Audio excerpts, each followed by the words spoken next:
ஏசாயா 30:26, கர்த்தர் தமது ஜனத்தின் முறிவை கட்டி அதன் அடிகாயத்தை குணமாக்கும் நாளில் சந்திரனுடைய வெளிச்சம் சூரியனுடைய வெளிச்சத்தை போலவும் சூரியனுடைய வெளிச்சம் 7 பகலின் வெளிச்சத்தை போலவும் இருக்கும்.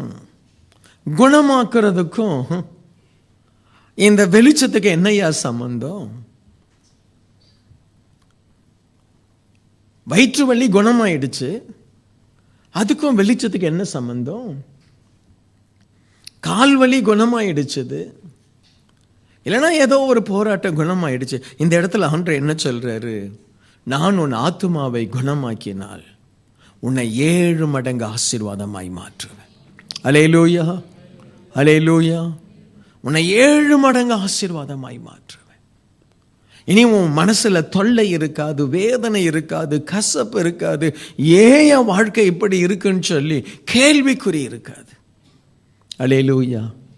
தேவன் நம்மை குணமாக்கினால் 7 மடங்கு பிரகாசிப்போம். ஏதோ ஒரு இடத்துல ஆண்டவர் நம்மை குணமாக்க வேண்டி இருக்கு. இந்த வசனம் எனக்கே இல்லை, இது யாருக்கோ என்று இருக்காதீங்க. உங்களுக்காய், உனக்காய் ஆண்டவர் பேசுறாரு. என்னைக்கு நீ குணமாகணும். ஆமென். என்னைக்கு நீ குணமாகணும்.